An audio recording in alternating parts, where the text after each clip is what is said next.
Hallelujah, praise the Lord, God bless you all. प्रभु आपको आशीष दे, प्रभु आपको शांति दे, प्रभु आपको इत्मीनान दे।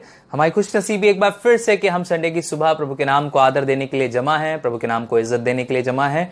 और ये हमारी खुश नसीबी है कि हम उस जिंदा खुदा की आराधना कर रहे हैं जो आसमान और जमीन का खालिक और मालिक है, जिसने हम सबको बनाया है। और एक बड़ी अच्छी बात आपके बीच में शेयर करना चाहता हूं इससे पहले कि हम आराधना को स्टार्ट करें, गीतों को गाएं और प्रभु की महिमा करें, वचन को सुने। एक बड़ी अच्छी बात लिखी है बाइबल में। एक जगह एक शादी थी और उस शादी में काना गलील की वो शादी थी और उस शादी में यीशु मसीह, उनका परिवार इनवाइटेड था। साथ ही साथ वहां बहुत से लोग आए हुए थे और वहां पर ड्रिंक्स का सिस्टम था जो कि चल रहा था और वहां पे ड्रिंक्स खत्म हो गई, मैं खत्म हो गई। और फिर हुआ क्या, एक बड़ा मौजज़ा हुआ जो यीशु मसीह के द्वारा हुआ। और यीशु मसीह ने क्या किया कि ऐसी मैं तैयार करी जो शायद उन लोगों ने, जिन्होंने पहले इंतजाम किया था, उस मैं से कई गुना बेहतर थी। लोगों ने तारीफ के पुल बांध दिए। और पता, कभी आपकी और हमारी मॉडर्न शादी में अगर ऐसा हो जाए कि ऐसा कोई इंतजाम कमी पड़ जाए जो आपने इंतजाम किया हो और उसके बाद ऐसा कोई मौजज़ा हो जाए, वाकई में यीशु के नाम को आप कहेंगे भैया यीशु मसीह बहुत कमाल के हो, बहुत कमाल के हो तुम, कि तुमने इतना बड़ा काम कर दे, हमारी इज्जत लुटने से बचा लिया, हमारे नाक कटने से बचा लिया हमें। प्रभु हम आपके निहायत ही शुक्रगुजार हैं।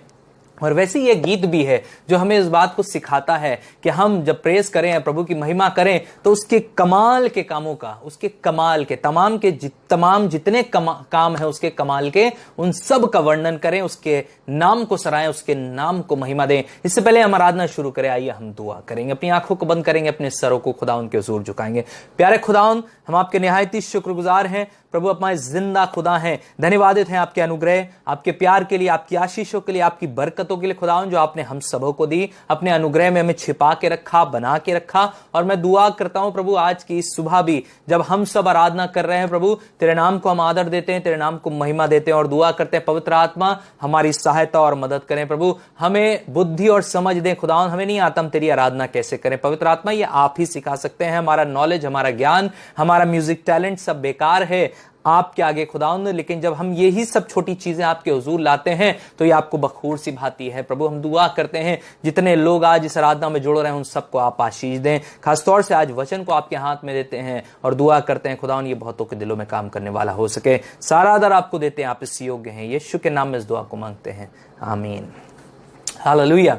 एक अच्छे से गीत गाएंगे, प्रभु की महिमा करेंगे, प्रभु की स्तुति करेंगे और उसके नाम को सराहेंगे। हमारे साथ आप ज्वाइन अप हो सकते हैं। नए नए गीत हम हर संडे लाते हैं। मेरे साथ मेरा बेटा गैब्रियल है जो आपके और हमारे बीच में म्यूजिक को, परकशंस को प्ले करेगा और हम सब मिलकर प्रभु के नाम को आदर देंगे। आप भी इन गीतों को मैंने यूट्यूब से सीखे, आप भी सीखिए और प्रभु की महिमा करें। हमारे पास पूरे हफ्ते बहुत समय होता है कि हम कुछ ना कुछ सीख सकते हैं प्रभु की महिमा के लिए, तो जरूर से इन गीतों को सीखें और प्रभु को धन्य कहें। आइए हम इस गीत को गाते हैं।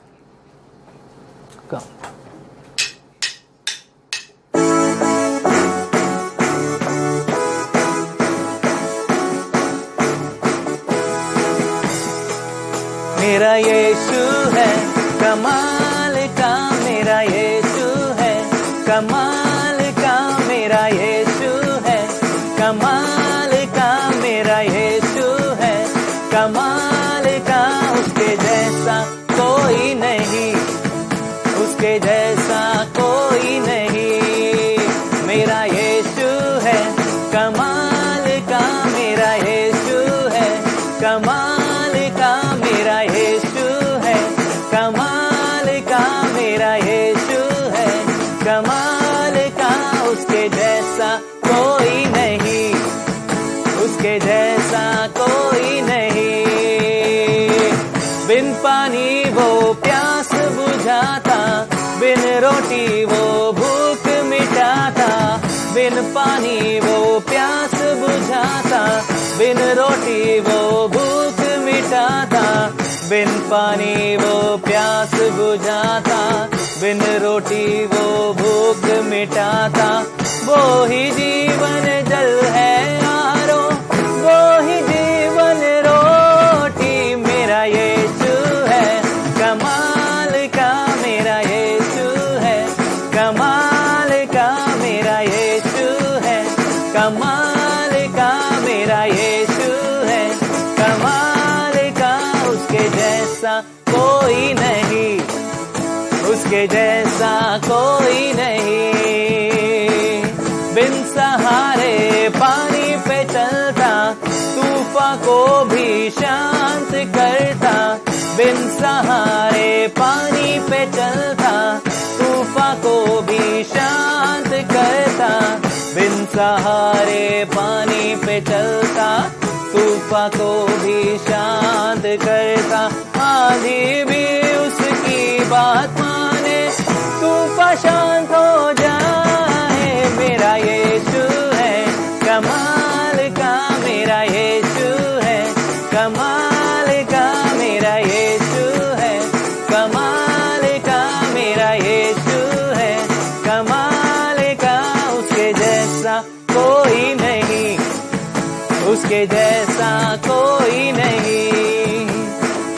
मेरे लिए ही मारा गया, मेरे लिए ही सूली उठाया।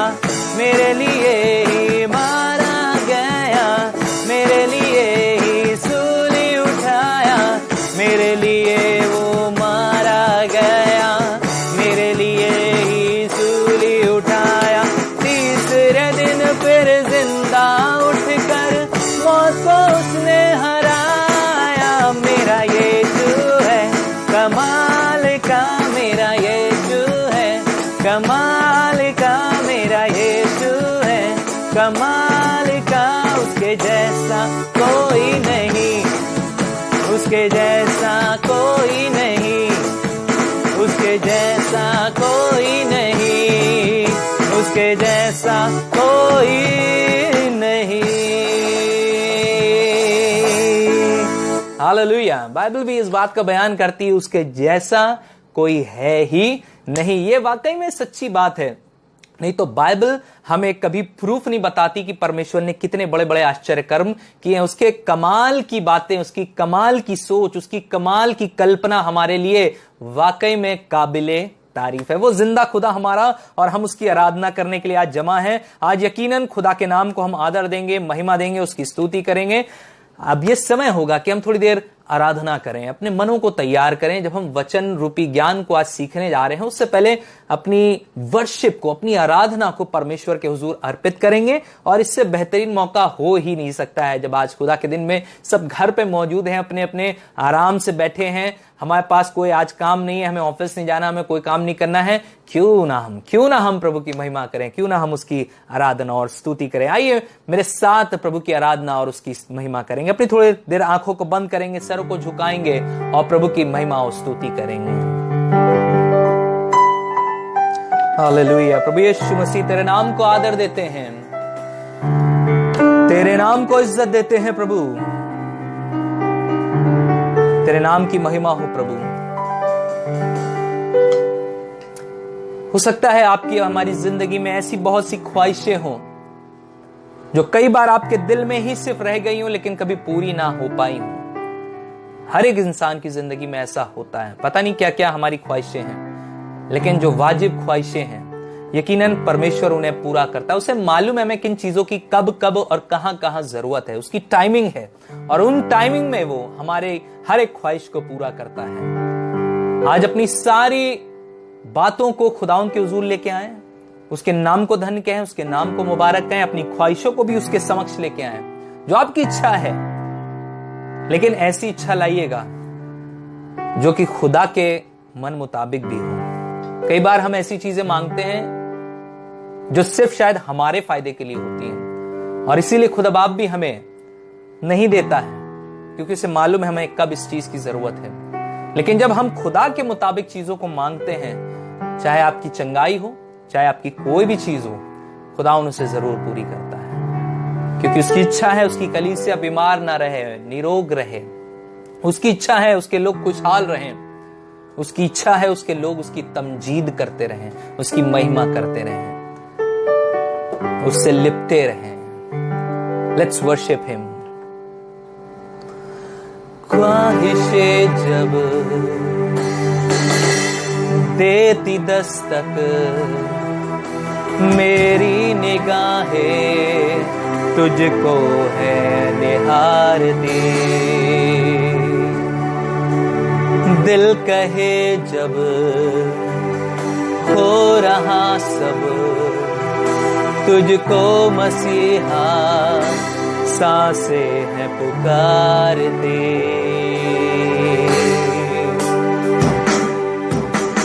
ख्वाहिशें जब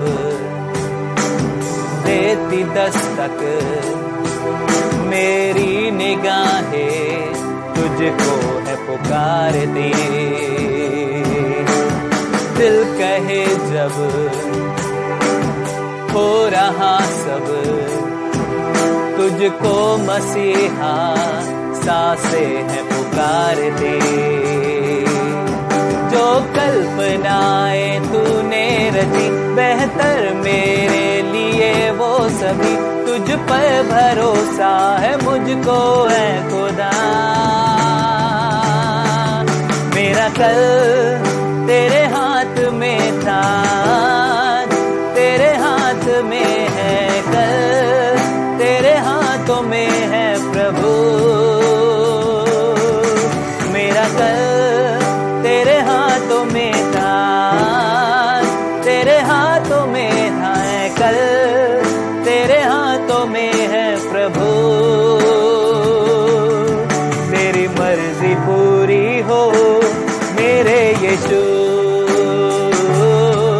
तेरी मर्जी पूरी हो मेरे यीशु, तेरी मर्जी पूरी हो मेरे यीशु, तेरी मर्जी पूरी हो मेरे यीशु। जब भी गिरूं मैं तू थामता है मुझे, अंधेरों में भी संग रहे। घबराऊं जब मैं उठते तूफानों से, खामोश उनको तू करे। मेरे साथ है जब तू मसीह, मुझे कोई डर है नहीं। लिपटा रहूं तुझसे सदा, बस चाहता हूँ यही। तेरे साए में ही रहूं मैं अब सदा। मेरा कल तेरे हाथों में था, तेरे हाथों में है कल, तेरे हाथों में है प्रभु।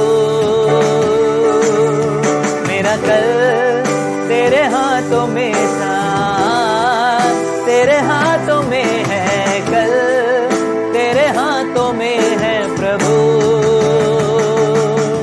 तेरी मर्जी पूरी हो मेरे यीशु, तेरी मर्जी पूरी हो मेरे यीशु, तेरी मर्जी पूरी हो मेरे यीशु,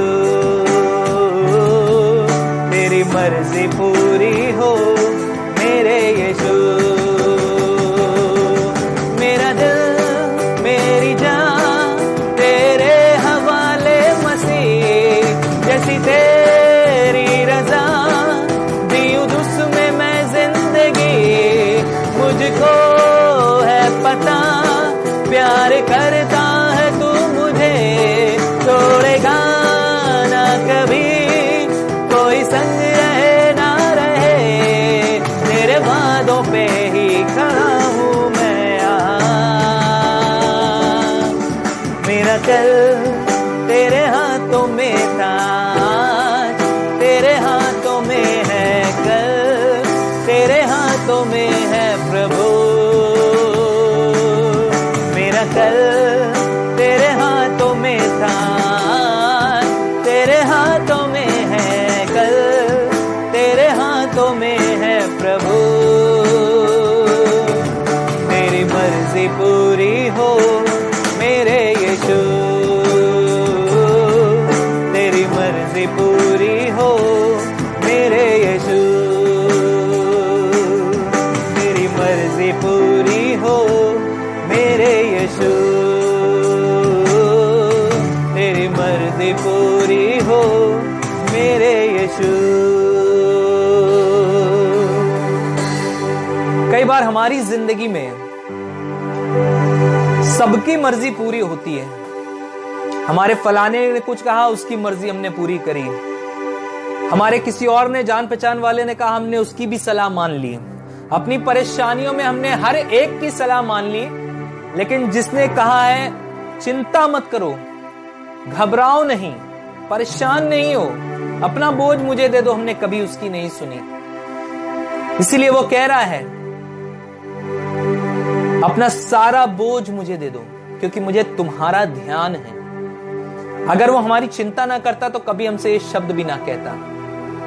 इस गीत में सच्चाई है जो ये बात कहती है कि मेरा कल भी तेरे हाथ में था प्रभु। जितने साल मैं बिताए आया हूं अपनी जिंदगी के, वो सब तेरे हाथ में थे प्रभु। मेरा आज जो चल रहा है वो भी तेरे हाथ में है प्रभु। जो कुछ बीत रहा है मेरे साथ आज के समय में, वो सब तेरे हाथ में और तेरे नियंत्रण में है प्रभु। हम तेरा शुक्र करते हैं और मैं यकीन करता हूं मेरा कल भी तेरे हाथों में सुरक्षित है। मेरा कल भी तेरे हाथों में पूरी तरह से बचा हुआ है। मेरी जिंदगी, मेरी इस आत्मा, ये तुझे जानती और पहचानती है प्रभु, इसीलिए सुरक्षित है। परमेश्वर को इस बात को मजबूरन अपने वचन में कहना पड़ा। मैं अगर चरवाहा हूं तो मेरी भेड़ें मेरा शब्द नहीं पहचानती। मैं उन्हें बुलाता हूं, वो मेरी नहीं सुनती। क्यों नहीं सुनती हैं? क्योंकि आज भेड़ों ने अपना अपना रास्ता ले लिया है। हम यकीनन उसकी भेड़ है, तभी तो वो हमारे लिए इस दुनिया में आया। जो भटकी हुई थी उन्हें बचाने आया, जो बचे हुए थे उन्हें तो वैसे ही जानता है बचे हुए हैं, लेकिन ये उनके लिए आया यीशु मसीह जो बर्बाद हो गए थे। सोच के देखिए, हम जानते नहीं थे यीशु मसीह को, यीशु मसीह हमारे लिए आया। हम कुर्बान होने को तैयार थे, मौत के मुंह में थे, और उसके बाद भी उसने हमें संभाला और बचाया। कितनी अच्छी बात। एक ऐसा खुदा जो हमारी चिंता करता है, हमारी चिंता करता है। क्या इस बार एक बार फिर से इस बात को कह सकते हैं? जब भी गिरूं मैं तू थामता है मुझे, अंधेरों में भी संग रहे। घबराऊं जब मैं उठते तूफानों से, खामोश उनको तू करे। मेरे साथ है जब तू मसीह, मुझ कोई डर है नहीं। लिपटा रहूं तुझसे सदा, बस चाहता हूँ यही। तेरे साए में ही रहूं मैं अब सदा।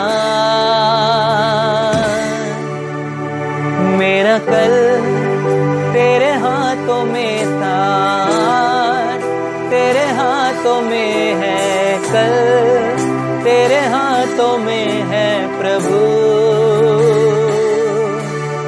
मेरा कल तेरे हाथों में था, तेरे हाथों में है कल, तेरे हाथों में है प्रभु। तेरी मर्जी पूरी हो मेरे यीशु, तेरी मर्जी पूरी हो मेरे यीशु,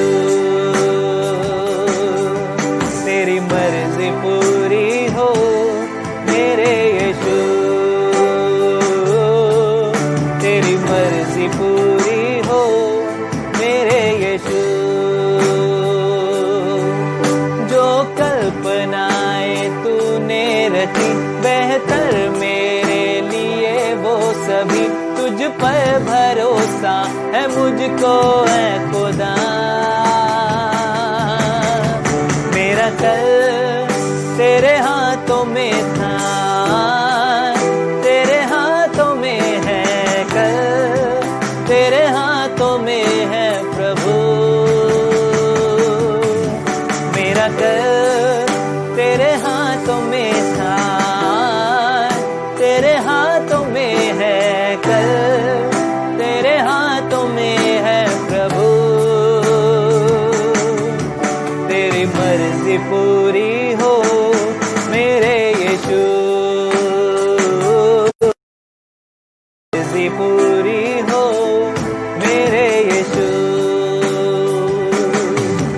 तेरी मर्जी पूरी हो मेरे यीशु, तेरी मर्जी पूरी हो मेरे यीशु।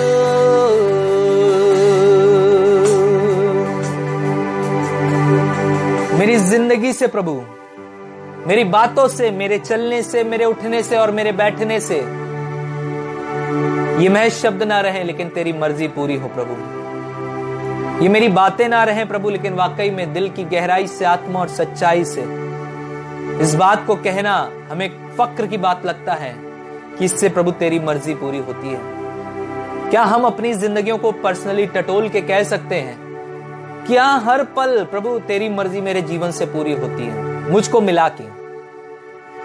अगर ऐसा है, बहुत खुश नसीब है हम कि उसकी बातों को अपने जीवन में पूरा कर रहे हैं, उसकी मर्जी को अपने जीवन में पूरा कर रहे हैं। यही तो यीशु मसीह ने भी सिखाया, जैसे मर्जी तेरी आसमान पे पूरी होती है वैसे ही जमीन पर भी पूरी हो। यकीनन आज भी वो बाहें पसारे खड़ा है, वो आपके जीवन में अपनी मर्जी को पूरी करना चाहता है। आइए इस दिल में, इस चर्च में, इस हैकल में जो जिंदा परमेश्वर का घर है उसे आमंत्रित करें, उसे आमंत्रित करें। बहुत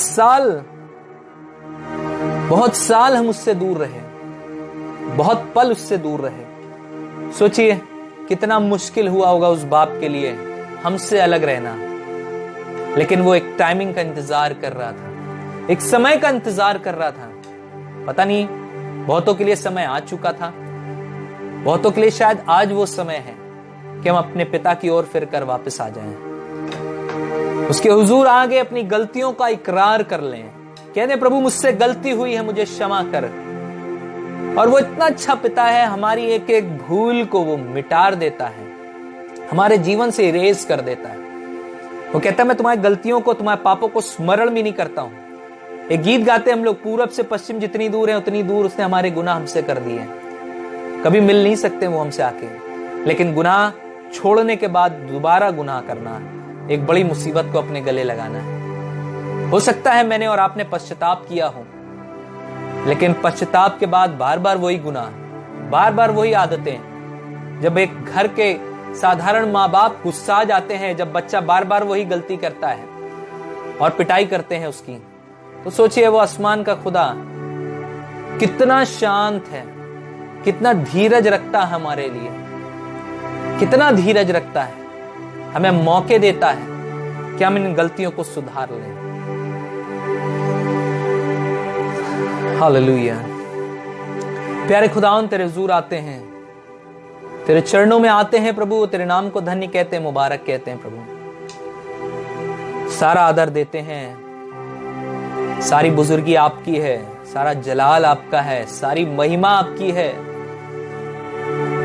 मैं विश्वास करता हूं प्रभु इस बात का कि जो कुछ हमने गाया और बजाया प्रभु, वो सिर्फ और सिर्फ तेरी महिमा के लिए है प्रभु, तेरी महिमा के लिए, किसी इंसान की महिमा के लिए नहीं। और ये सिर्फ तुझे ही भाए प्रभु, तुझे इच्छा लगे प्रभु। हमारा दिल, हमारी जान प्रभु तेरी हमेशा कर्जदार रहेगी। तूने इतने बड़े बड़े काम हमारी जिंदगी में किए खुदावन, जिनका हम बयान भी नहीं कर सकते हैं प्रभु। मांगने से पेशतर अच्छे से अच्छा खिलाया पिलाया प्रभु, एक ऐसा जीवन दिया जिसमें बीमारी नहीं है, तकलीफें नहीं है, परेशानियां नहीं है। पैसा दिया, घर दिया, अच्छे माँ बाप दिए, और क्या मांगे तुझसे प्रभु? बाकी आप बेहतर जानते हैं हमारे लिए क्या जरूरी है और आप हमें देते हैं प्रभु। दाऊद की तरह हम इस बात को हमेशा अपने जीवन से कहना मांगते हैं प्रभु, ना हमें ज्यादा अमीर बना, ना हमें ज्यादा गरीब बना, लेकिन हमें एवरेज रख प्रभु कि हम तुझे कभी ना भूलने पाए, कभी ना भूलने पाए अपने जीवन में। तेरी रहमतों को, कभी ना भूलने पाए, तेरे आश्चर्य कर्मों को कभी ना भूलने पाए, और निरंतर जहां कहीं रहें, चाहे दुख में रहें चाहे सुख में रहें, चाहे बीमारी में रहें चाहे खुशहाली में रहे, चाहे तंगहाली में रहे चाहे इफरात में रहे प्रभु, लेकिन प्रभु तेरा नाम हमारे जीवन से कभी हटने ना पाए प्रभु। एक बार फिर से खुदावन तेरे लोगों को तेरे समक्ष लाते हैं खुदावन, जो आज इस आराधना में जुड़े हैं या जुड़ने वाले हैं प्रभु। दुआ करता हूं प्रभु अपना आशीष उन पर उंडेल दे प्रभु, अपना शिफा भरा हाथ प्रभु हर एक बीमार पर उंडेल दे प्रभु, जो आज बीमारी के बिस्तर पे है, परेशान है, तंगहाल है, बीमारियों से जूझ रहा है, खासतौर से कोरोना से जूझ रहा है प्रभु। मैं दुआ करता हूं तेरा छिदा हाथ प्रभु इन सबों के जीवन को बदल दे प्रभु। प्रभु तेरा लहू प्रभु इनके छुटकारे का कारण बने प्रभु।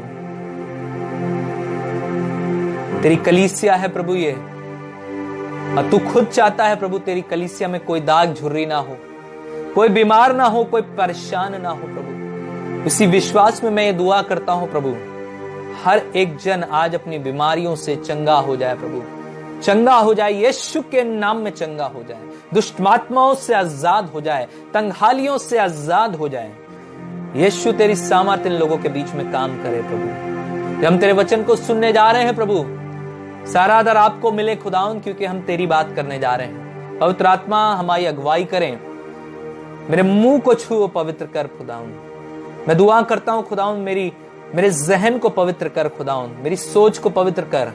जो लोग ये वचन सुनने जा रहे हैं उनको सुनने वाले कान दे, एक ऐसा हृदय दे जो उस पे चल सके प्रभु। सारा आदर आपको देते हैं, आप इस योग्य हैं प्रभु। यीशु के नाम में इस दुआ को मांगते हैं, सुनिए और ग्रहण करें। आमीन, आमीन, आमीन। हालेलुया। प्रभु यीशु मसीह के नाम को आदर देते हैं, प्रभु यीशु मसीह के नाम को महिमा देते हैं, क्योंकि वही सारी आदर और सारी महिमा के योग्य है।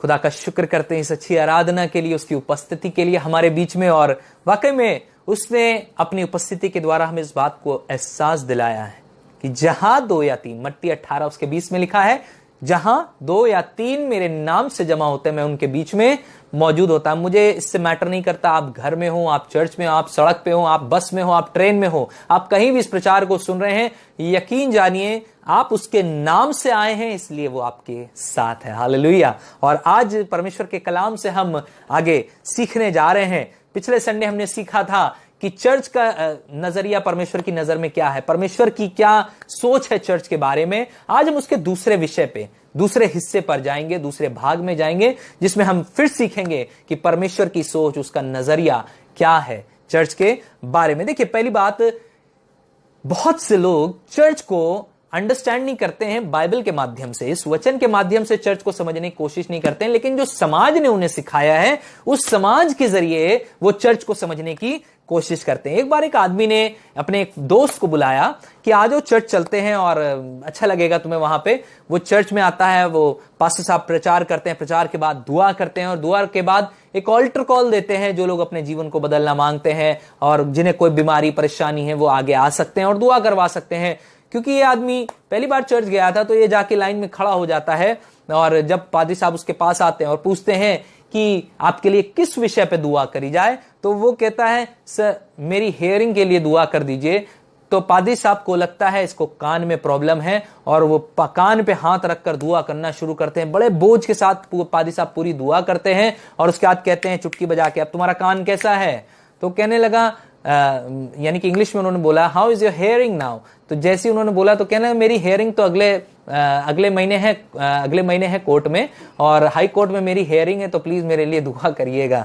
तो ये कई बार हम मिसअंडरस्टैंड कर जाते हैं चीजों को कि किस तरीके से हम परमेश्वर को समझ रहे हैं और बाइबल को समझ रहे हैं और चर्च को समझ रहे हैं। और इसीलिए परमेश्वर ये सिखा रहा है हमें आज वचन के द्वारा कि हमें किस नजरिए से परमेश्वर को और उसकी कलीसिया को देखना चाहिए। देखिए, आदम और हवा को परमेश्वर ने अदन की वाटिका में रखा, बनाया, और लिखा है बाइबल में साफ लिखा है, परमेश्वर रोज शाम को उनसे ठंडे पहर में मिलने आता था। It's not about Sunday only, ये सिर्फ संडे के लिए नहीं है कि हम संडे को खुदा के हुजूर आए और पूरे हफ्ते गायब रहें। लिखा है हर रोज वो उनसे सहभागिता रखता था। और ये हमें भी समझने की जरूरत है कि परमेश्वर हमारे बीच में सहभागिता के लिए हर रोज हर पल चाहता है, ना कि सिर्फ संडे चाहता है। तो जो संडे वाले लोग हैं, जो सिर्फ संडे को पसंद करते हैं खुदा के पास आना, उनके लिए खास तौर से ये वचन है कि इस बात को जान ले कि परमेश्वर हर दिन का परमेश्वर है। वो हर दिन आपके बीच में रहना मांगता है, वो चाहता है कि वो आपके बीच में रहे। उसका नाम है यहोवा शामा। शामा का मतलब होता है परमेश्वर हमारे बीच में, और वो हमारे बीच में रहना पसंद करता है। एक बात आपको सिखाना मांगता हूं, आदम और हव्वा दोनों परमेश्वर से बातें करते थे, लेकिन हव्वा की प्रॉब्लम यह थी कि परमेश्वर से बात करने के बाद वो थोड़ा टाइम किसी और से बात करने में लगाती थी, और उसकी वजह से सारी प्रॉब्लम शुरू हो गई। इसीलिए जब हम दुनिया को थोड़ा समय देते हैं तो हम परमेश्वर और अपने बीच में थोड़ा स्पेस ले आते हैं। उस गैप में शैतान को मौका मिलता है अपना काम करने का। तो हम कभी भी शैतान को पहली बात स्पेस ना दें, मौका ना दें, बात ना करें उससे इस विषय पे कि वो हमारे और परमेश्वर के बीच में गैप को ला सके। जैसे कि आपके और हमारे दुनियावी मां बाप हैं, आप अपने मां बाप को कहो मम्मी पापा आप जाके दूसरी घर में रहो, वहां पे हम आपसे मिलने आते रहेंगे, तो मां बाप को यह पसंद नहीं आएगा। आप उन्हें आलीशान घर दे दो, आलीशान घर दो उन्हें, मतलब करोड़ों का घर दे दो और कहो मम्मी पापा आप वहां जाके रहो, हम यहां वाले घर में रहेंगे, हम आपसे मिलने आते रहेंगे। मम्मी पापा को यह नागवार ठहरेगा। क्यों? क्योंकि उन्हें पसंद है अपने बच्चों के बीच में रहना। बिल्कुल ऐसे ही उस आसमानी बाप को पसंद है अपने बच्चों के बीच में रहना, ना कि उस आलीशान घर में जो शायद हम कहते हैं चर्च बिल्डिंग, जिसमें वो आपको लगता है कि परमेश्वर रहता है, लेकिन परमेश्वर यहां रहता है। अगर आप अपने परमेश्वर को जब अपने जीवन में इनवाइट करते हैं, बुलाते हैं, आप सोच नहीं सकते वो कितनी तेज आएगा। आपको लगता है ना, हमने पिज्जा ऑर्डर किया डोमिनोज का, 30 मिनट में उनकी गारंटी है देने की कि 30 मिनट में पिज्जा पहुंचा देंगे। मैं कह रहा हूं उस डोमिनो पिज्जा से भी तेज परमेश्वर हमारा आएगा। अगर आप एक एम्बुलेंस को कॉल करेंगे तो हो सकता है कि उन्हें 5 से 10 मिनट लग जाए, लेकिन मेरा परमेश्वर अगले पल आपके बीच में मौजूद खड़ा होगा जिस पल आप उसे पुकारेंगे। क्यों? क्योंकि वो पसंद करता है आपके बीच में रहना।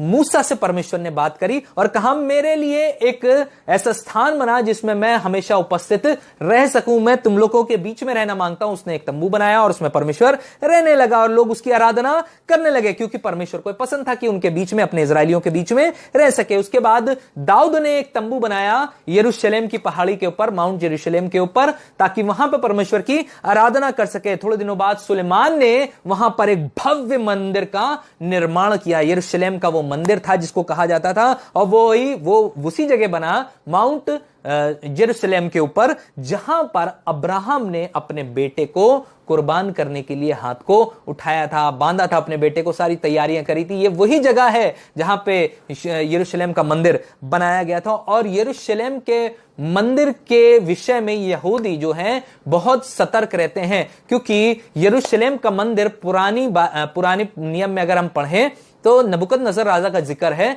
कि नबूकदनेस्सर राजा ने क्या किया, परमेश्वर के भवन से कुछ बर्तनों का इस्तेमाल अपने पर्सनल यूज के लिए किया, और इसकी वजह से एक हाथ निकलकर दीवार पे आता है परमेश्वर का और लिखने लगता है मने मने तकेल, यानी कि तू आका गया और कम पाया गया। और फिर आप सबको मालूम है कि दानियेल ने क्या बताया कि उसके साथ, राजा के साथ क्या हुआ। और इस विषय पर यहूदी बहुत घबराते हैं, परमेश्वर के उस मंदिर के विषय में, उन चीजों के विषय में जो मंदिर में रखी रहती हैं परमेश्वर के। लेकिन जब यीशु मसीह आया यरूशलेम के अंदर, तो पता उसने अपने चेलों के सामने क्या कहा। उसने कहा, मत्ती अगर उसके 12 और उसके 6 को हम निकाल के पढ़ें तो यहां पे देखिए क्या कहा यीशु मसीह ने। मत्ती 12 और उसके 6 को यहां पे लिखा हुआ है, पर मैं तुमसे कहता हूं कि यहां पर वह है जो मंदिर से भी बड़ा है। कितनी बड़ी बात यीशु मसीह कह रहा है। कह रहा है चलो ये जान लो कि मैं जो हूं इस मंदिर से भी बड़ा हूं। यहूदी लोग बड़ा गुस्सा आ गए इस बात से कि एक इंसान इस बात को कह रहा है कि वो मंदिर से बड़ा है, जबकि परमेश्वर ने उस मंदिर के बर्तनों को इस्तेमाल करने पर नबूकदनेस्सर राजा को आफत में डाल दिया, उसकी जिंदगी बर्बाद कर दी 7 कालों के लिए। और ये यहां पर ये बात कह रहा है, लेकिन यीशु मसीह वाकई में सच्चाई बोल रहा था। पूछे क्यों? क्योंकि पहली बात, टेंपल या मंदिर उस चीज को दर्शाता है कि किसी टेक्निकल इश्यू की वजह से ये थोड़ी देर के लिए नेटवर्क चला गया था, लेकिन अब फिर से वापस है, खुदा का शुक्र करते हैं। हम उसी जगह शुरू करते हैं। यहां पर यीशु मसीह कह रहा है कि यहां वो है जो मंदिर से भी बड़ा है। पहली बात, मंदिर से बड़ा अपने आप को बता रहा है। ये मंदिर क्या है? यरूशलेम का ये मंदिर वो जगह है जहां परमेश्वर की कभी उपस्थिति रहती थी और उसके बाद हम वहां से चले गए, वो एक मॉन्यूमेंट बन के रह गया है। लेकिन अब यहां पे परमेश्वर का पुत्र इस बात को कह रहा है कि मैं परमेश्वर की जिंदा उपस्थिति हूं और मैं अपने अंदर परमेश्वर को लिए फिरता हूं, मैं खुद परमेश्वर हूं। और इस बात को परमेश्वर यीशु मसीह बताने की कोशिश कर रहा है कि मैं चर्च बनाने की कोशिश कर रहा हूं, मैं बिल्डिंग बनाने की कोशिश नहीं कर रहा हूं। वो यहां पर कहने लगा, मैं तुझ पर अपनी कलीसिया बनाऊंगा। ये शब्द जो उसने इस्तेमाल किया, उसने ये शब्द इस्तेमाल नहीं किया मैं यरूशलेम का मंदिर आकर बनाऊंगा। उसने क्या बोला? उसने कहा मैं इस पर अपनी कलीसिया बनाऊंगा। पतरस तू पत्थर है और मैं तुझ पर अपनी कलीसिया बनाऊंगा जिस पर अधलोक के फाटक कभी गालिब नहीं आने पाएंगे। इसका मतलब आप समझिए, परमेश्वर कभी भी काम नहीं करता बिल्डिंगों के जरिए, कभी भी काम नहीं करता है जगहों के जरिए। अगर किसी को लगता है इस चर्च जाकर जो है मेरी वाली मुराद पूरी हो जाएगी, आप गलती पर हो। दूसरी बात, जगह जाकर आपको लगता है यरूशलेम जाके, यरदन जाके मेरे पाप धुल जाएंगे, आप गलत हो। और अगर आपको लगता है कि यीशु मसीह की फोटो लगाने से आपके घर में पाप और परेशानियां नहीं रहेंगी, तो भी आप गलत हो। परमेश्वर कभी भी बिल्डिंग्स के माध्यम से, जगहों के माध्यम से, फोटोज के माध्यम से, स्टैच्यूज के माध्यम से काम नहीं करता, लेकिन वो काम करता है अपने चुने हुए लोगों के द्वारा। मत्ती 16 में लिखा है, पतरस से उसने कहा तू पतरस है और मैं तुझ पर अपनी कलीसिया बनाऊंगा और अधलोक के फाटक तुझ पर गालिब नहीं आएंगे। तुझ पर मुसीबत कभी नहीं आएगी, तुझ पर परेशानी कभी नहीं आएगी। कौन सी वाली? मौत की, जो दूसरी मौत है, उसकी परेशानी तुझ पर कभी नहीं आने पाएगी, क्योंकि मैं अपनी कलीसिया इसी पर स्थिर करूंगा। बायोलॉजी में एक टर्म यूज किया जाता है जिसको कहते हैं होमियोस्टैटिस।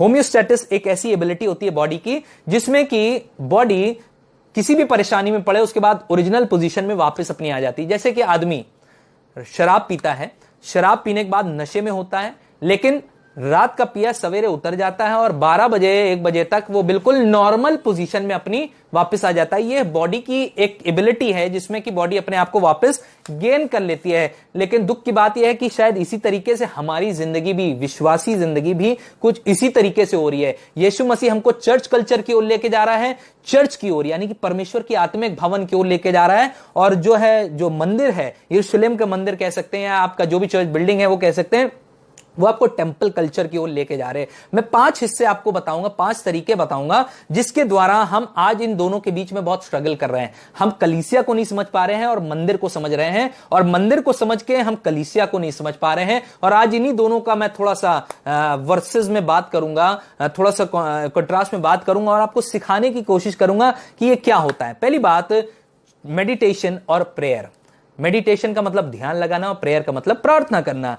तो जब हम प्रार्थना करते हैं तो वो क्या होता है? कम्युनिकेशन। वो एक ऐसा माध्यम होता है जिसके द्वारा हम परमेश्वर से बात करते हैं। लेकिन टेंपल कल्चर में क्या होता है, या मंदिर में, यरूशलेम के क्या होता है? वहां पर मेडिटेशन होता है। मेडिटेशन का मतलब ये होता है आप वहां जाके सिर्फ चुपचाप खड़े रहते हैं या बैठे रहते हैं, बाकी सारा काम वहां पर जो हेड प्रीस्ट होता है वो करता है, वही बोलता है, वही गाता है, वही सुनता है, वही सब कुछ करता है। आप बैठो, सुनो, खड़े हो और जाओ, और फिर यही चलता भी रहता है। और यीशु मसीह यही चीज कहने की कोशिश कर रहा है। उसने कहा जब तुम, क्या बोला उसने? जब तुम प्रार्थना करो तो इस प्रकार से करना। और उसमें लिखा है कैसे?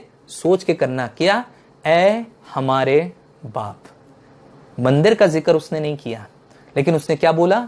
ऐ हमारे बाप तू जो आसमान में है। क्यों बोला उसने ये बात? क्योंकि पहली बात, ये शब्दों का इस्तेमाल करने से ही हमारा रिश्ता हमारे बाप से कनेक्ट हो जाता है, ना कि ध्यान लगाने से। ध्यान लगाना बहुत अच्छी बात है, अब लगाइए, आपका पर्सनल मैटर है, लेकिन आप समझिए ध्यान लगाना, मेडिटेशन करने में आप रीडिंग, सिंगिंग, ये सब आप नहीं कर रहे हो, कोई और कर रहा है, और इसकी वजह से आप सिर्फ बैठते हो चर्च में ऐसे जाके, ऐसे करके, और उसके बाद फिर ऐसे ही उठते और चले आते हो। हमने कोई पार्टिसिपेशन नहीं किया। लेकिन अगर हमें अपने बाप से कनेक्ट होना है तो पहली बात, हमें परमेश्वर के हुजूर इस बात को बोलना है, ऐ हमारे बाप। प्रार्थना के जरिए हम कनेक्ट होते हैं परमेश्वर से।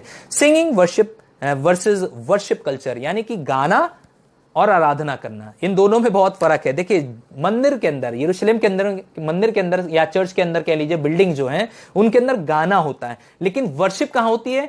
चर्च में होती है। आराधना कहां होती है? दिल से होती है। वर्शिप क्या होता है? आराधना क्या होती है? कभी आने वाले समय में मैं एक सेशन लूंगा, जरूर शाम को किसी दिन बैठूंगा कि आराधना का वो सेशन हो और हम सीखेंगे कि आराधना होती क्या है। लेकिन फिलहाल अभी हम उस टॉपिक पे नहीं जाएंगे।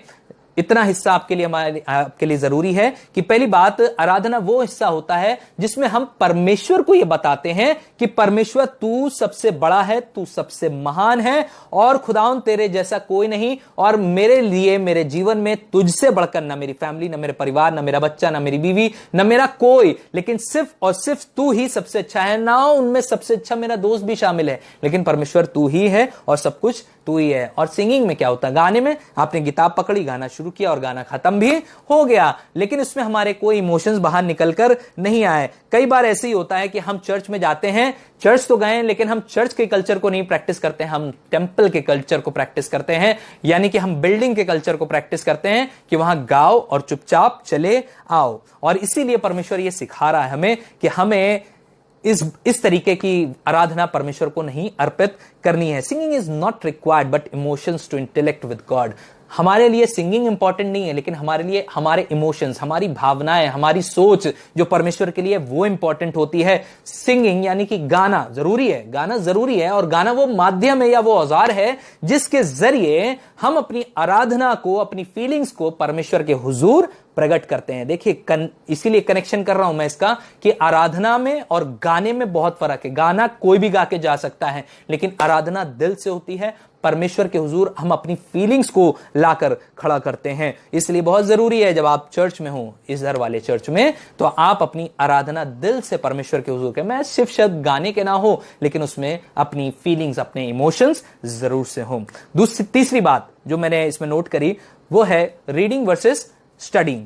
जब हम मंदिर, यरूशलेम के मंदिर की बात करें या चर्च बिल्डिंग की बात करें, तो हम वहां पे सिर्फ रीड करते हैं। हम लोग वहां पे वचन, आइए आज का ये कलाम पढ़ा जाएगा, सबने पढ़ लिया, बारी बारी से पढ़ लिया, दो तीन तीन बार पढ़ लिया और पढ़ के चले आए। लेकिन जब हम चर्च में होते हैं, जब अपने इस चर्च में होते हैं, इस दिल में होते हैं, अपने परमेश्वर के साथ होते हैं, तो हम वहां पे रीड नहीं करते हैं, वहां पे हम स्टडी करते हैं, वहां पे हम समझते हैं, अध्ययन करते हैं। और एक एवरेज क्रिश्चियन जो इस समय अपनी जिंदगी बिता रहा है, वो पता कैसे बिता रहा है? गाना गाने में, बाइबल रीडिंग करने में, प्रेयर करने में, और फिर शाम का खाना खाने में या दोपहर का खाना खाने में। उन्हें यह मालूम होता है कि बस इसके बाद अब खाना है, इसके बाद गाना है, इसके बाद बाइबल रीडिंग करना है। एक एवरेज क्रिश्चियन लाइफ है। लेकिन नया टेस्टमेंट या न्यू टेस्टमेंट कभी भी हमको नहीं बताता है कि हमें वचन को पढ़ने की जरूरत है, लेकिन वो कहता है वचन को समझो। बहुत इंपॉर्टेंट है वचन को समझना, ना कि पढ़ के निकल जाना। आपने दिन भर में 5 वचन पढ़े, 5 आयतें पढ़ी, वो बराबर है 5 चैप्टर्स के जो आपने पढ़े हैं, क्योंकि आपने 5 चैप्टरों में कुछ नहीं समझा, लेकिन 5 आयतों में आपने बहुत कुछ समझ लिया। तो जो रीडिंग है वो इतनी इंपॉर्टेंट नहीं है, लेकिन उसको समझना बहुत इंपॉर्टेंट है। इसलिए बाइबल को जब पढ़ें तो अपनी ड्यूटी समझ के ना पढ़ें, ड्यूटी समझ के ना पढ़ें, लेकिन उसको एज अ फीलिंग पढ़ें कि नहीं, मुझे इसको समझने की जरूरत है, मुझे इसका अध्ययन करने की जरूरत है। और ये परमेश्वर सिखा रहा है। एक बार मैंने एक मैसेज डाला कि मेरा एक गीत था, मैंने उसको फॉरवर्ड किया, और फॉरवर्ड जब किया तो मैंने उसमें गलती से, या कह लीजिए पता नहीं क्या सोच के मैंने लिख दिया कि अपनी ड्यूटी समझ के परमेश्वर के राज्य की इस काम को करिए और इस गाने को आगे शेयर करिए। तो मेरे पास हमारी एक बहुत अजीज मासी है हमारी, उन्होंने हमें मैसेज करके कहा कि यह हमेशा याद रखो कि ड्यूटी की वजह से परमेश्वर का काम कभी नहीं किया जाता है, लेकिन हमेशा काम किया जाता है क्योंकि हम उससे प्यार करते हैं, हम उससे मोहब्बत करते हैं। We have some feelings towards God. और इसकी वजह से मुझे ये चीज सीखने को मिली कि हम ड्यूटी करके परमेश्वर के हुजूर कोई काम नहीं कर सकते हैं, लेकिन हम प्यार के साथ, फीलिंग्स के साथ, भावनाओं के साथ परमेश्वर के हुजूर काम कर सकते हैं। चौथी बात, घूस देना और परमेश्वर को देना। यह भी चर्च में और परमेश्वर के मंदिर में होता है। कैसे होता है ये बहुत समझाने के लिए एक छोटा सा एग्जांपल दूंगा आपको। अभी नए ट्रैफिक रूल्स आए हैं और नए ट्रैफिक रूल्स हमको बहुत कुछ सिखाते हैं। आपने सोचा भी नहीं होगा ये ट्रैफिक रूल्स क्या हैं जो हमें सिखाते हैं, लेकिन जब आप कभी फंसते हैं ट्रैफिक के नियमों में तो बहुत अच्छे पैसे लग जाते हैं हमें अपने आप को छुटाने में, या हमारी गाड़ी जो सीज हो जाती है उसे छुटाने में। तो इन दोनों में डिफरेंस क्या है, यानी कि टैक्स में और फाइन में डिफरेंस क्या होता है? देखिए, टैक्स इंसान चुकाता है ताकि एक अच्छी जिंदगी गवर्नमेंट की नजर में जी सके। बहुत ध्यान से समझिएगा, टैक्स वो होता है जो आप पे करते हो एक अच्छी जिंदगी जीने के लिए, और फाइन आप पे करते हो गवर्नमेंट को ताकि आप गलत जिंदगी जी सको। क्यों? क्योंकि आपने हेलमेट के बिना गाड़ी चलाई, आपके ऊपर 5,000 का फाइन लगा, आपने दिया और आप बच गए। इसका मतलब आप समझ रहे हैं कि आपने गवर्नमेंट को पैसा दिया और गवर्नमेंट ने आपको छूट दे दी कि ठीक है तुमने अब टैक्स जमा कर दिया, फाइन जमा कर दिया है, अब तुम वापस अपनी गाड़ी चला सकते हो। तो ये दोनों में फर्क होता है, टैक्स में और फाइन में। इसलिए कई बार तो पादरी लोग दुआ करते हैं, ये जो है ना, ये जो है टाइट नहीं देता है, इसके लिए दुआ करेंगे इसकी गाड़ी पकड़ जाए ना। ऐसा कई बार होता है। ये क्या होता है? ब्राइबिंग होता है, घूस देना होता है खुदा को। जब आपको नहीं मिल रहा है तो आप ऐसी दुआ करो कि परमेश्वर उनके लिए ऐसा हो जाए, उनके लिए वैसा हो जाए। नहीं नहीं नहीं, ऐसा नहीं होता है। लेकिन खुदा बाप ये चाहता है कि हम और आप पहली बात परमेश्वर को घूस ना दें किसी विषय पे। परमेश्वर मुझे ठीक कर दो, मुझे ठीक कर दो, मैं तुम्हें पैसा दूंगा। ये कौन सा तरीका हुआ परमेश्वर से मांगने का? परमेश्वर मुझे ठीक कर दो, 3 मोमबत्ती लाकर चढ़ाऊंगा आपके हुजूर, हैं? ये कौन सा तरीका है भाई? परमेश्वर यीशु मसीह जिसने सृष्टि करके आसमान में तारों को टांग दिया, हमारा और आपका निपटारा 3 कैंडल में उससे हो जा रहा है। सोच के देखिए, हम परमेश्वर के पुत्र को, परमेश्वर को घूस देने की कोशिश कर रहे हैं। और ये घूस जो चलती है ना, ये वो कहीं और चलती है, खुदा के घर में नहीं चलती, फिलहाल इस जगह पे नहीं चलती। यहां पे आप परमेश्वर को जब देते हैं तो दिल से देते हैं।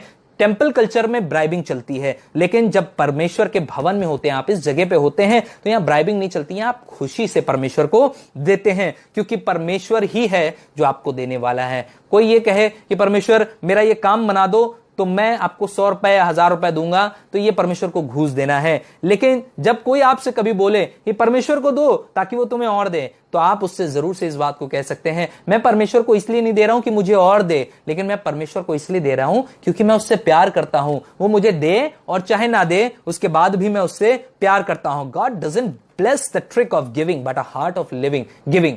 आपको और हमें ये जानने की जरूरत है, परमेश्वर उसको कभी आशीष नहीं देता है जो बहुत दिमाग से परमेश्वर को देने की कोशिश करता है, लेकिन उसको आशीष देता है जो पूरे दिल से परमेश्वर को देने की कोशिश करता है। एक बार एक आदमी ने कहा, परमेश्वर मुझे 1 लाख रुपए दे दो तो उसमें से मैं तुम्हें दे दूंगा। तो परमेश्वर ने भी उसको बड़ा अच्छा जवाब दिया, बड़ा मजेदार जवाब दिया। परमेश्वर ने पता उससे क्या कहा?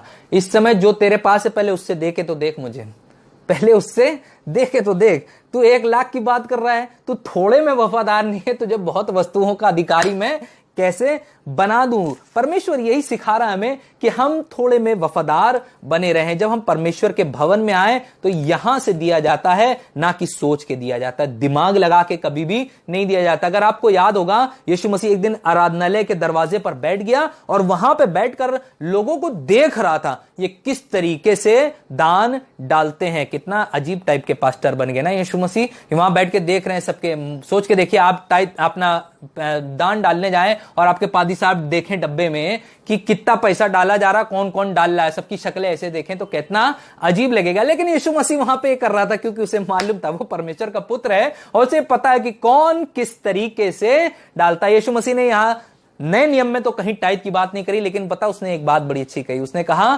कि जो जिस नाप से देता है उसे उसी नाप से दिया जाएगा। जो दबा दबा के देता है, दबा दबा के समझते हैं, मतलब आटा है आपके पास, उसे डब्बे में भरना है, पूरा आटा भरना है तो आपको आटे को खूब दबा दबा के तब आटा भरते जाते हैं ताकि वो फूले ना और खूब अच्छे से आटा उसके अंदर पूरा समा सके।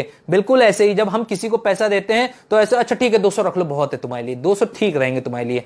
जो आपकी हैसियत है, अगर आप उसमें जानते हो देना तो आप जरूर से दो, परमेश्वर इस पे ब्लेसिंग देगा। लेकिन कभी ऐसे मत देना कि भैया मजबूरी है, परेशानी है, आ गया मांगने, चलो ऐसे दे दे। नहीं नहीं नहीं, जैसा आपको खुदा ने कुव्वत दिया आप वैसा दो और खुदा आपको आशीष देगा। इस विषय पे 5वीं और अंतिम बात जो मैं बताना चाहता हूं कि जब हम मंदिर में होते हैं, जब हम यरूशलेम के मंदिर कह लीजिए या चर्च बिल्डिंग में होते हैं, या हम और अपने चर्च के जीवन में अपने चर्च आराधना यहां पे करते हैं, इन दोनों में एक आखिरी फर्क जो बताने जा रहा हूं वो है मिलजुल कर और अलग थलग। मिलजुल कर और अलग थलग। जो अलग थलग वाले लोग होते हैं, जब वो चर्च में आते हैं तो उन्हें स्पेशल सीट चाहिए होती है, उन्हें स्पेशल पार्किंग चाहिए होती है, उन्हें स्पेशल अटेंशन पादरी की चाहिए होती है। वो अपने आप को बड़ा पवित्र दिखाते हैं, सबसे चिल्ला चिल्ला के गाएंगे, ऐसा लगेगा कि इनसे ज्यादा किसी को गाना नहीं आता। और जब ये किसी को देखते हैं तो इन्हें लगता है कि इनसे अच्छा कोई गा नहीं सकता है। ये स्पेशल होते हैं, ये अपने आप को अलग कैटेगरी में रखते हैं। लेकिन जब चर्च में हम आते हैं, जब हम इस आराधनालय में होते हैं, तो हम किसी को कभी भी इस हिकारत की नजर से नहीं देखते हैं, क्योंकि ये परमेश्वर भी पसंद नहीं करता है। उसने खुद कहा, जाओ दुनिया में चले जाओ, दुनिया में चले जाओ और जाकर मेरे नाम का प्रचार करो। क्यों उसने इस बात को बोला? सबसे बड़ी बात, परमेश्वर चाहता है कि हमारी और आपकी जिंदगी के थ्रू लोग ये जान सके कि परमेश्वर कितना महान और भला है। इसीलिए इस गॉस्पेल को ले जाना हमें बहुत जरूरी। नीति वचन उसके 11वें अध्याय और उसके 30वें पद में लिखा हुआ है। नीति वचन 11वां अध्याय उसका 30वां पद, यहां लिखा हुआ है, धर्मी का प्रतिफल जीवन का वृक्ष होता है और बुद्धिमान मनुष्य लोगों के मन को मोह लेता है। परमेश्वर ने आपको तैयार किया, आपको बुद्धि दी, आपको समझ दी है कि आप मेल जोल बढ़ाएं, ना कि आप सेपरेशन बढ़ाएं लोगों के बीच में। धन्य है वे जो मेल कराते हैं, क्योंकि परमेश्वर के पुत्र कराएंगे। क्यों? क्योंकि परमेश्वर इसी विषय में आपसे बात कर रहा है। हम चर्च में एक साथ होते हैं, हम जुड़े हुए होते हैं। शायद हम इस समय बॉडीली बहुत दूर हैं, लेकिन हम सब आत्मा में कनेक्टेड हैं। हम एक दूसरे के लिए चिंता कर रहे हैं, एक दूसरे के लिए प्रार्थना कर रहे हैं, एक दूसरे से बातें कर रहे हैं। यही हमारे लिए बहुत है। और वो कह रहा है कि एक धर्मी मनुष्य जो है वो क्या करता है? औरों का मन जीत लेता है, औरों की आत्माओं को जीत लेता है। और यही हमारा भी जीवन होना चाहिए, ताकि हम उन खोए हुए जो आत्माएं हैं उन्हें वापस परमेश्वर के गले में शामिल कर सकें, परमेश्वर के गले में शामिल कर सकें। मैं आपको एक छोटा सा एग्जांपल और देना मांगता हूं कि जब कभी हमारा एग्जाम होता है, मान लीजिए बायोलॉजी का है या फिजिक्स का है, तो हम जब एग्जाम देने बैठते हैं तो उसमें हम बिरयानी की रेसिपी नहीं लिख के आते हैं कि बिरयानी कैसे बनाई जाती, क्योंकि हमें मालूम है उसके कोई मार्क्स नहीं मिलेंगे। बिल्कुल ऐसे ही जब हम परमेश्वर के हुजूर होते हैं तो मंदिर की बातों को, यरूशलेम की नहीं याद करते हैं, लेकिन हम परमेश्वर की भलाइयों को याद करते हैं और उनके विषय में परमेश्वर से बातें करते हैं। अगर हम और आप पूरी दुनिया को हासिल कर लें और अपने प्राण की हानि उठा लें, तो क्या लाभ होगा इससे? क्या फायदा मिलेगा इससे? परमेश्वर यही चाह रहा है हमारे और आपके जीवन में कि हम दुनिया को हासिल करने से पहले परमेश्वर को हासिल कर लें। दुनिया की सारी चीजें अपने आप हमारे अंदर जुड़ जाएंगी, हमारे जीवन में जुड़ जाएंगी, हमारे परिवार में जुड़ जाएंगी, लेकिन सबसे पहले परमेश्वर से कनेक्ट होना बहुत जरूरी। इसीलिए अपने नजरिए को बदलिए। जब हम परमेश्वर के घर में आते हैं तो हमारा नजरिया परमेश्वर के हुजूर कैसा है, सोचने की जरूरत है। क्या हम उन मेंटालिटीज में तो नहीं जी रहे हैं जो कभी मंदिर में हुआ करती थी यरूशलेम के? वहां पे ऊंचा दर्जा, नीचा दर्जा, वो कास्ट, ये कास्ट देखी जा रही है। नहीं, परमेश्वर को सब कोई बराबर के लेवल के चाहिए उसके घर में, और इसीलिए वो पसंद करता है उन लोगों को जो उससे प्यार करते हैं, बराबर उसकी शिरकत में बने रहते हैं, उससे मोहब्बत रखते हैं, फेलोशिप में रहते हैं। और यही उसकी खूबी है कि वो भी हमारे साथ मिला रहता है। उसकी ये इच्छा है कि वो हमारे बीच में रहे। हमारी इच्छा नहीं होती है कि वो हमारे बीच में रहे, लेकिन ये उसकी इच्छा है। तो क्यों ना उसकी इच्छा को जो आसमान में पूरी होती है, जमीन पर भी पूरी करें और कहें, पिता आज हमारे बीच में शिरकत कर। खुदा आपको इस कलाम से बहुत और बहुत आशीष दे। आइए दुआ मांगेंगे और खुदा को शुक्र अता करेंगे।